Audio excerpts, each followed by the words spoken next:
like to welcome New Jersey State Assemblywoman Maria Rodriguez-Gregg, a Republican, who represents the 8th District, which is part of Atlantic, Burlington, and Camden counties since 2014. Her previous public service was to the Burlington County Board of Trustees from 2011 to 2013. Thank you for being here. You're welcome. My first question is, can you explain what you exactly do as an Assemblywoman in the New Jersey Legislature? So as an Assemblywoman in the legislature, I basically do exactly that. I legislate. I help create laws that impact the citizens of New Jersey. The goal of many of these laws and types of legislation is to really create solutions for many of the problems that they face in New Jersey. And it's not just in creating bills and laws. It's really trying to show leadership and understanding the needs and concerns of my constituents so I can create solutions for them. So it's multifaceted. It's outreach, it's learning and understanding many of the issues in New Jersey, as well as legislating. Can you describe what a typical day at your job is like? Sure. So the Assembly, being in the Assembly and the legislature is a part-time position. However, it can feel like a full-time position. We have a range of responsibilities to our district. Part of our responsibilities lie in Trenton, where we have obligations to be on a committee. I'm on 2 committees. I serve on the Assembly Budget Committee and the Housing and Community Development Committee. So I have obligations to those 2 committees, and through that, we will hear legislation, and we vote on whether or not that legislation gets passed through committee, which it can then go to the floor for a vote. Or it could be in my community where I'm presenting proclamations, I'm at my district office to deal with casework issues, meet with many different groups to hear some of their issues or concerns, knocking on doors, and not just to get a vote. Sometimes that's the election portion of it, but as a legislator, you want to knock on doors and let people know that you're in the community, answer any of their questions, that you're there for them. Sometimes it's a lot of posting on social media and connecting with the people of my district, and sometimes statewide. So a typical day is varied and requires a lot of organization and time management. What would you say is your favorite part of your job? My favorite part of the job is policy work. It's really great to be part of legislation that really helps better the lives of people in New Jersey. I love policy. My degree is in economics. I went back to school for that degree because I had such a strong interest in policy work, and I didn't realize I had that until midway through my other career. And for example, criminal justice issues. That was one issue that I immediately started with when I first got into the legislature, and it was a lot of fun to work with different people and different organizations to really create policy-centered solutions that were going to help the people that that was meant to help in the long term. What are some of the challenges that you face every day? I think for me, the challenges are the politics of the job. Being an elected official, we all know it's political, but for me, sometimes it becomes too political. I think sometimes when it becomes too political, it takes away from creating real solutions to many of the issues that we have in New Jersey. It's unfortunate at times, when you think of an issue such as the Transportation Trust Fund, we have a crumbling infrastructure and a lot of misinformation and politicizing of that issue is getting in the way of creating real solutions to our TTF problem. What would you say are skills that are required in your position? I think the biggest skill that has been helpful to me, and I think that is required of this position, is listening. Mm-hmm. I noticed when I first got elected, I'm always, prior to that, I would always have this idea of an elected official as this great speaker and talk. And every time I would see an elected at any level, they were always talking and there wasn't enough listening. And I think that's probably why we have an issue in government with our elected sometimes. I think the greatest skill is being able to listen. Mm-hmm.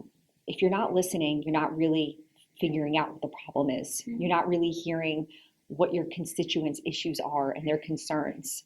And I noticed when I would knock on doors, I would probably sit for maybe 20 minutes and listen. And I can't say how many great ideas came out of that, and how many people felt like they had a real representative. So I think one of the greatest things is listening. It's a big skill. There are obviously other skills, being team oriented, being able to work with others, the capacity to always learn. Not everyone coming into the legislature is an expert. You may be an expert in your field, but there are many issues that need to be addressed that are multifaceted and require different experts. So you really have to be able to learn many different issues and have a willingness to learn, and also understand that you're not the expert. So maybe humility is a big skill for this position. I'm probably giving off a lot of skills that seem like the antithesis of what we think a politician should have, but I think that those are the skills that I've seen have been the most helpful, even in other legislators. The ones that have been genuinely the most effective have those skills. What type of education did you need to get this job? So what's fun about elected office is there's no real requirement. I think many people have the idea that you need to be a lawyer because Congress, the Assembly, almost every level of state government, everyone's a lawyer. There is a majority in that field. However, there really isn't a specific education requirement. Obviously, your high school, but it would be great to have an education, that's suited for the job that you were passionate about. For me, I have a bachelor's in economics. It's been helpful to me in the legislature. There are people here that have a wide range of degrees. One person I met with today is another legislator, is a physicist. And so it's basically a rocket scientist. They have a PhD. There are people that have masters of business administration. There are people that have degrees in engineering. We have doctors. We have lawyers. We have some people that have no degree, high school, and or business owners, and just had a passion for helping others. And so there really isn't necessarily a degree requirement. However, I think education is important, and I think that you should, any person that wants to be in this field or wants to represent should really pursue a degree in whatever they're passionate about, whatever professional area they want to be in, and understand that can contribute to them being able to solve a lot of the problems that we face on a state, federal level. If you're an engineer, we need that specialty expertise. If you're a doctor, maybe you can contribute in modeling healthcare policy. What is it like to run for office and be on the election ballot? It's a very, very fun experience. It is nonstop. For me, it was a lot of grassroots knocking on doors. So I knocked on every door that I could to talk about my ideas, what I represented, what I wanted to do in state government, answer questions, hear what their issues were, so that I could really understand the needs of the people of my district. It's certainly an interesting experience in that you are running for office, and because you're putting yourself out there for the public to judge. And so there were certainly criticisms. I was hyper-criticized, but it was okay. I have thick skin, and I think that's probably a good skill to have. So if the last question with a good skill, another one is to have thick skin. But it was very positive. I think it was positive for people in my district as well, because they saw someone that was young. They saw a young woman, and for them, I think I had this idea that I would be judged harshly because of that. And instead, I received more positive feedback because of it. Was this the job you always wanted to do? No, absolutely not. I never thought I would be here. I wanted to make cartoons and comic books. I came out of high school, originally going to art school, and I thought I was going to make cartoons and work for Pixar one day and make stuff like Toy Story 5 or something, whatever other type of 3D animation and everything. That was really my goal. And a lot of things changed in my life that led me towards this. And so I'm grateful that this was the path that came before me, and that, this was the opportunity, and I took it, but it certainly wasn't what I thought I would do. How did you find out about this job? So it started out being involved with the party. I got involved with the Burlington County Young Republican organization. And at the time I got involved, it was to understand government and politics a little more. I had considered myself a Republican, but I didn't know much about government, and I didn't like that I was that ignorant. And so my father suggested getting involved, going to a meeting, just to kind of see what it was about. And he had said that he knew that a lot of the local officials would be there and I can ask them questions. So I got involved there. And then from there, I understood more about the assembly, mayors, council, all the other boards, all of the levels of government in Jersey and how their decisions affected me. And I think a lot of the time we think of just president. When people go to vote, they just think of the presidential election. They go every presidential cycle, and they don't realize how much my decisions and the laws that I create impact them. And I think when I learned that, that's when I became interested in getting in the assembly. Who inspired you for this job? Wow, so many people inspired me. I wish I could say it was just one person. My mother has always been a very strong role model for leadership. My mother was a military woman. She was a chief warrant officer in the Army. And she always was involved in the community. Service was very important to her in every facet of her life. So if she ever saw an issue, she would step up to solve it. And I remember when I was young, we lived in Willingboro, and the area that we had, there wasn't a playground. And my parents thought that having an area for people to play, having a center for kids keeps them out of trouble. And so they created this initiative to create a playground and a play center, a center for kids. And they fundraised and everything. And so that type of community involvement inspired me always. But then also in Burlington County, we have many women elected officials. So when I was in the YRs, some of the women that were before me were our sheriff, it's a woman, Jean Stanfield.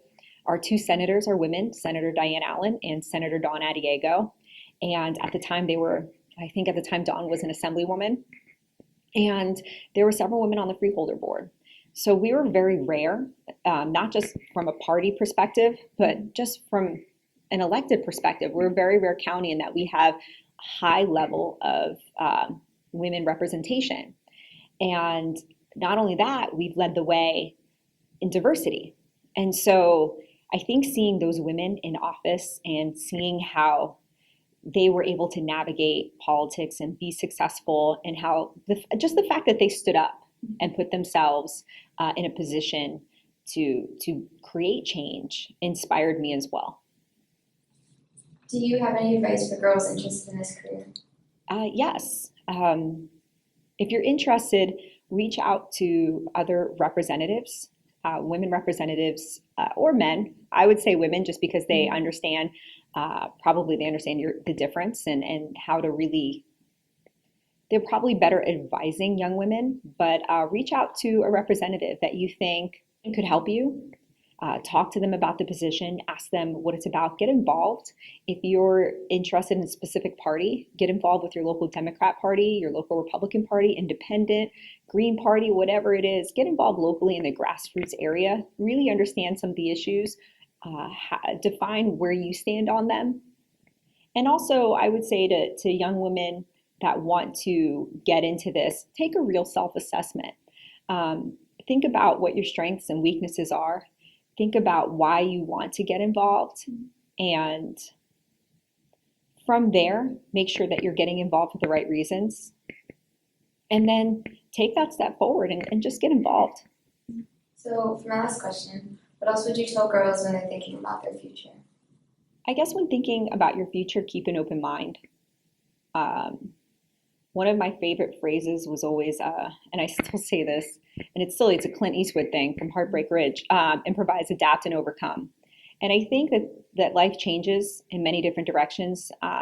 Many things can come your way, and you may have a plan, and something can change that plan. Something could happen that could really affect you and make you decide, no, this is something that I want to do. So I would say, when thinking about your future, keep an open mind. Think about what your strengths are. Think about the things that you care about, the think about where you see yourself fitting in. Think about the things that you don't like either. You know, there may be things that you don't like. Why get in? If you don't like sitting at a desk all day, why be in a career that you're going to sit in a desk all day? So I think maybe take that self-assessment and also keep an open mind and try different things, look at different areas and see, you know, maybe that could be your future. But I think if anything, one important thing that I didn't say before is be prepared. You know, if you're, you know, for high school age women, do great in school, create options for yourself. You know, do the best that you can there and be as successful in everything that you do there, because that's going to create opportunities for you. That's going to open up choices. So you'll have the choice as opposed to not having an option. So thank you, Assemblywoman Maria Rodriguez-Gregg, for taking the time to share your experience in the legislature and inspiring other young girls to follow in your footsteps. Thank you for having me.